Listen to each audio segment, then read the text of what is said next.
Why are you overthinking CISSP question and how to stop? Have you ever taken any practice test, chosen an answer, then changed it, only to learn your first choice was actually correct? It's frustrating, right? It makes you feel you are not moving forward towards your goal to earning the CISSP. Well, you are definitely not alone in this. Second guessing yourself is a top reason CISSP candidate fail the exam. That is why in this lesson I will show you exactly why over analyzing hurts your chance and how ISC2 tricks you into doing it. And I will give you proven plans to stop overthinking so you can pass the exam with confidence. So overthinking is quite killer of CISSP questions and CISSP success. Many candidates they fail not because they do not know the material, but because they get stuck in mind traps. They second guess themselves. They change right answer to wrong one and they waste precious time doubting their choice. So by the end of this lesson, I will show you why that happens, how ISC2 makes questions to make you doubt yourself, and I will give you 3 strategies to help you break free from overthinking so you can trust your instinct. So why do many CISSP candidates overthink and second guess themselves? The biggest reason is a lack of confidence. Even after month of study, many candidates do not trust what they have earned or achieved. They do not feel fully ready for the exam. They think if an answer seems too easy, it might be a trick. So they start over analyzing the answers. This is where you start adding more information to the question and answers, like making guesses using your work experience and other facts so it can help you decide. And guess what? ISC2 knows this thing. This is why they design the question in this way. So they make them with tricky words, unclear phrases, and situation and wrong answer that look almost right, but they are not. Before you know it, you spend several minutes picking apart one question, changing your answer, and getting stuck in a cycle of doubt. That means you waste valuable time on the exam and you also create mental block as you go on with the exam. But here is the thing. If you use Bart's method I showed you last time, most often your first thought will likely to be correct. So here is your new golden rule for the CISSP exam. Remember, your first instinct usually right. Through this course, we have talked about how the exam is built. The correct answer is often the one that best matches security governance, risk management, compliances, and high level of choice making. If you have studied with plan, you already know what is the best answer is. You just have to trust yourself or trust the process, as I tell my student. So with that in mind, let us talk about how to stop overthinking answer for good. And here are 3 strategies to help you prevent overthinking answers. Number 1, trust your training, trust the process. If you have done the work, you know more than you think. You do not need to know every technical details. The CISSP is about big picture security ideas. That is why some say it is mile wide and an inch deep. Security leader must make risk-based choices about a mile wide of topic with about an inch of data to base them on. So if you put in the work and you put in the time and you learn the ideas, your knowledge is often enough to find the best answer.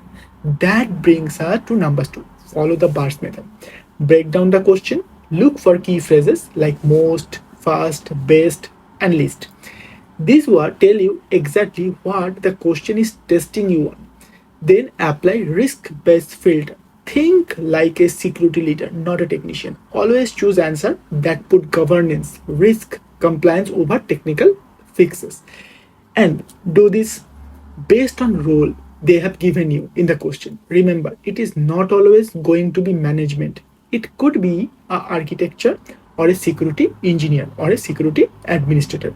And you must think like a leader in every one of those type of roles. Then we want to remove any wrong answer. We want to take out wrong choices that are too technical, extreme, or not related. If an answer sounds too complex, it is probably wrong. And then we want to select the best answer. Once you have narrowed it down, pick the right answer that matches business goals and security best practices. And strategy number 3 is to avoid what is thinking. One of the fastest way to get stuck is by asking what if. The CISSP exam does not test made up situation. It gives you just enough information to choose the best answer. Do not make up extra details, add any guesses, or overcomplicate the question. Stick to what is given to you on the screen and only use that information to make your choices. If you trust the learning process, stick to the bars method and only use information in front of you. The answer will be much easier to find. Now, let us walk through some examples of questions you might see on the exam. And we will walk through this together. So the first question, a security manager is checking access log and finds many failed login attempts on a high value server. Which of the following should be the first action taken?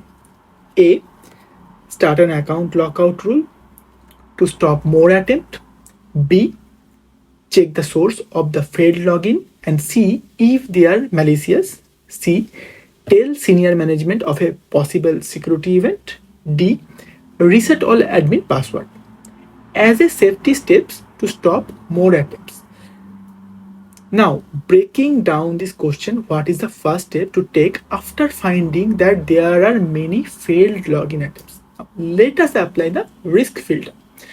Looking at the option, starting an account lockout rule sounds like a good idea, but that is a preventive step, not a quick response to an active issue. So that is not the first step in lowering the risk. Now, and so that makes A out. Same with D. Resetting all admin password is too early because we do not know yet if the login attempts were real issue or if they are just a user mistake. The first step should not be to reset all the admin or root password. So D is going to be out. So we broke down the question, we looked at the risk, and now we are got rid of some wrong answer. Now that leaves us with B and C. Is it first step to check the source of the failed login attempt or tell the senior management of a possible security event? When looking at it like that, it makes the answer pretty clear. Clearly, we want to have some information to give to our leaders, to our management. So B is going to be the best answer here. The best action is to first check where these attempts are coming from, then decide if they are a real attack or just a setup error or there is some other kind of mistake. Then we can take action based on what we find. A risk-based method means getting the right information before taking action. Now, that one was not too hard, right? So let us look another one that is more difficult. Your company is making a new web application that will handle private customer data. As a security manager, you must make sure that security is added effectively through the software development lifecycle or SDLC.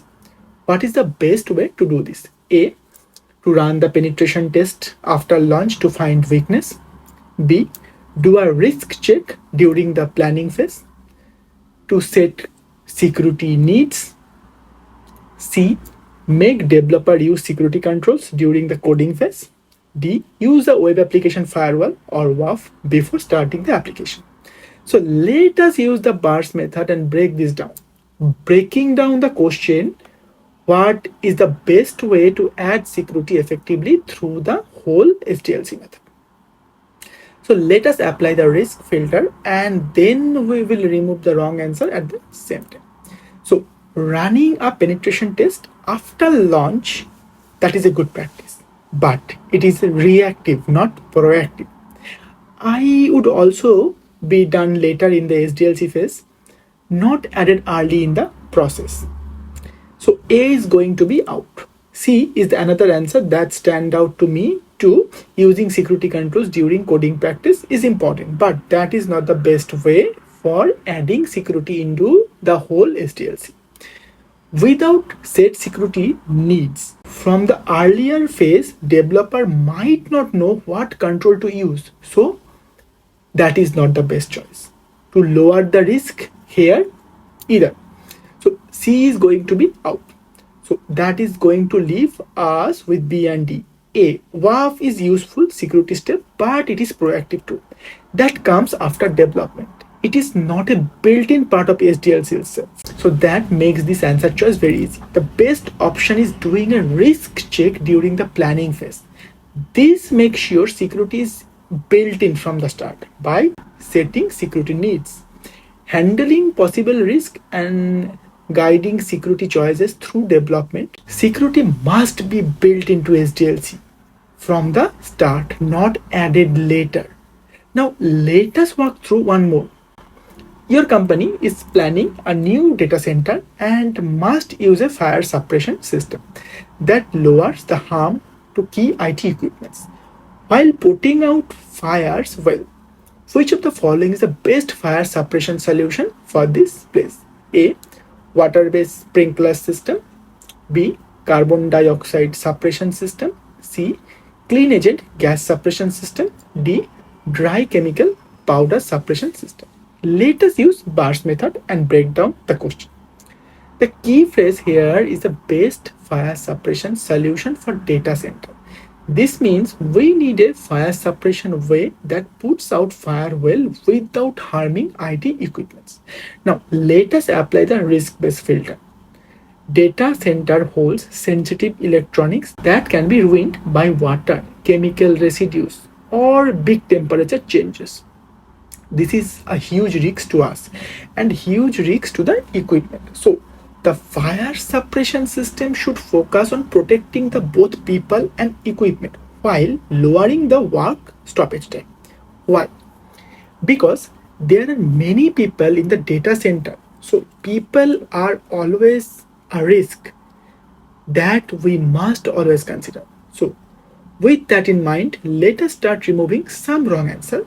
As I just said, water-based sprinkler system can cause great damage to servers and network hardware, making them a bad fit for this case. So A is definitely going to be out.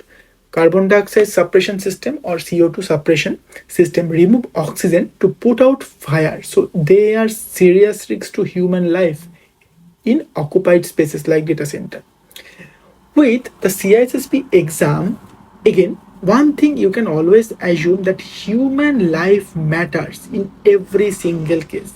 Even if the question does not say it, people are in and out of the data center all the time. So it is safe to think that we want a system that will not hurt those people. We want to use CO2 system in an empty area with electrical or flammable liquid fires. So B is definitely going to be out. Now let us look at C and D, dry chemical powder. System leaves behind residue that can eat away and harm electronics, making recovery very hard. These are the best use for industrial and commercial kitchen areas. While clean agent gas suppression system like FM200 or Novec 1230, these do not conduct electricity. They leave no residue and they are safe for people. This makes C the best answer here. This system put out fire fast while protecting IT gear and they make them the perfect choice for the data center and for the people.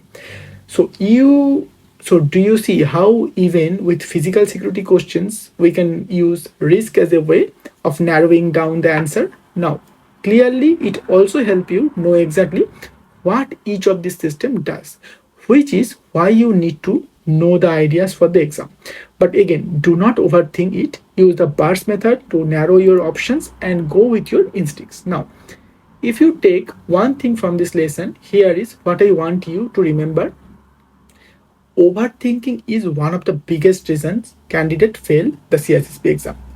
ISC2 makes question to make you doubt yourself, but your first instinct is usually correct. Use burst method or break down the question, apply risk-based filter, take out the wrong answer and choose the best option. Avoid what if thinking or adding more information to the question and answers. And above all, do not do your job on the exam. Use only the information in front of you on the screen and nothing else to choose the best answer. For making CISSP question too complex is the fastest way to fail. The good news, now you know you have the tools to stop overthinking and start trusting your training. So the next time you take a practice test, use these strategies and see how much more sure you feel when you are answering questions. Now in the next lesson, we will walk through some more questions to practice what you have learned in this part, so it becomes natural when you take CISSP exam. And I will see you there in the next lesson. See you, take care, bye bye.